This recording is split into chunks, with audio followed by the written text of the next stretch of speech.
Good morning and welcome back to Mousumi lifestyle.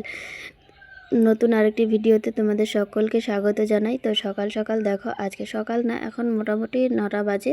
তো এই টাইমে আমি আসলাম হচ্ছে আজকে সুপারি কাটতে। তো এই সুপারির বাদাটা কালকেই আধা কাটা হয়েছিল গাছ থেকে। আজকে সকালবেলা না, সরি, কালকে রাত্রেবেলায় এই সুপারির বাদাটা পড়ে গেছে।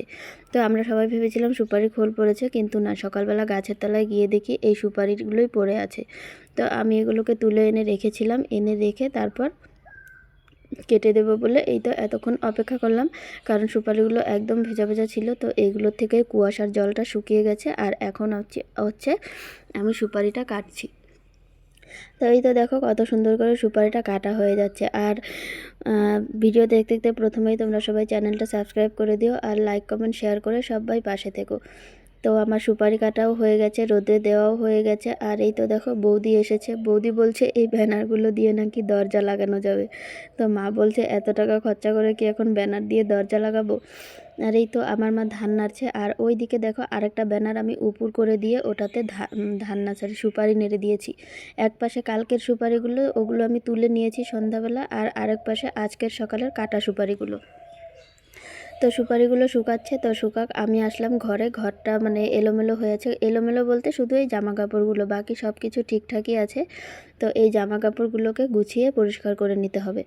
এখানে কয়েকটা আছে বাবার জামা কাপড়, আর বেশিরভাগই আছে আমার আর মায়ের বলতে মায়ের ওই 2-3টে শাড়ি, আর আমার 2-3টে জামা কাপড়, এতটুকুই।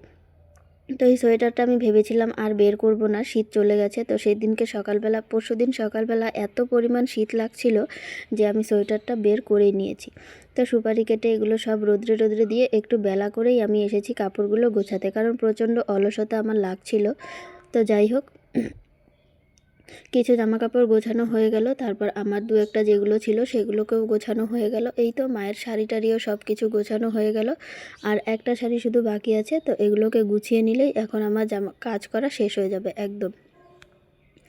কাজ করা শেষ বলতে এই জামা কাপড় সব কিছু গোছানো শেষ হয়ে যাবে। আর বিছানাপত্র তো আমি আগেই তুলে নিয়েছি, এগুলোর কথা আর বলার কোনো ইসেই নেই। আর সামনেই তো গরম চলে আসছে, আমাদের ঘরে টেকা খুবই দায় হয়ে যাবে। এখনই আমরা দুপুরবেলা ঘরের মধ্যে একটুখানি শান্তিতে থাকতে পারি না, আরও তো গরম এখনও পড়েইনি। এটা মাত্র ফাল্গুন মাস, চৈত্র মাস পড়লে বোঝা যাবে কীরকম লাগে। তো এই তো লাস্ট শাড়ি এই গোছানো শেষ হয়ে গেল। আমার আলনাটা, জামা কাপড় আমার গোছানো শেষ হয়ে গেছে সুন্দর করে।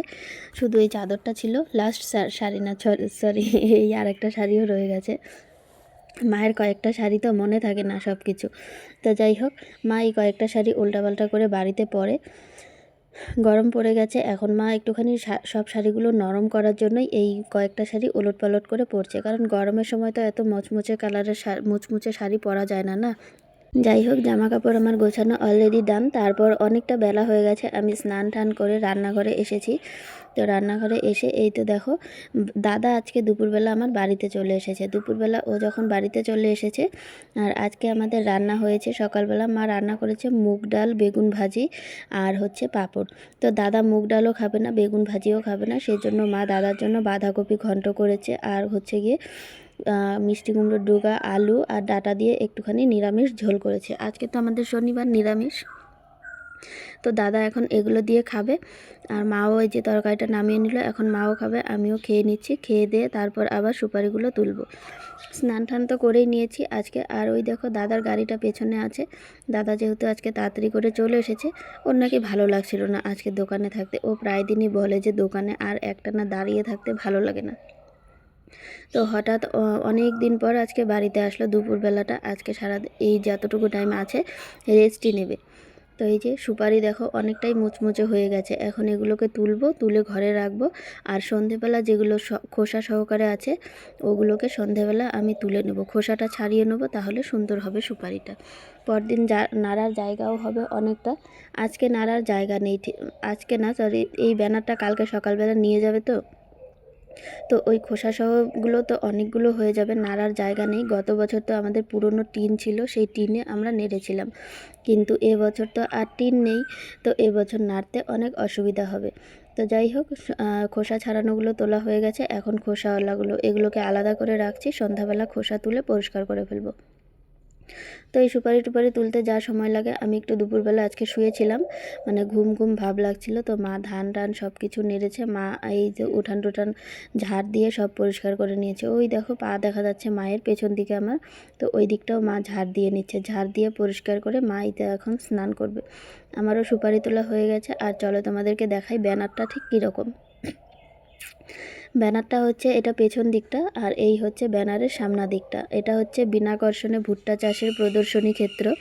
তো এই হচ্ছে ব্যানার, এটাতে সুপারি রোদে দিয়েছিলাম। আর সুপারি টুপারি তুলে আমি গিয়েছিলাম হচ্ছে ইসে আনতে, কী বলে, আমাদের ঠাকুর ঘরের ফুল তোলা যে ঝুড়িটা আছে, এই ঝুড়িটা পাশের বাড়ির যে কাকাদের বাড়িতে পুজো হয়েছিল, ওই কাকাদের বাড়িতে রয়ে গেছিলো। তো ঝুড়িটা ফুল তোলার সময় আমার প্রতিদিনই মনে পড়ে, তো ঝুড়িটা আগে আমি নিয়ে আসলাম। আরেকটা ঝুড়ি আছে, তবু এটারও দরকার হয়, তো ঝুড়িটা নিয়ে আসলাম বাড়িতে।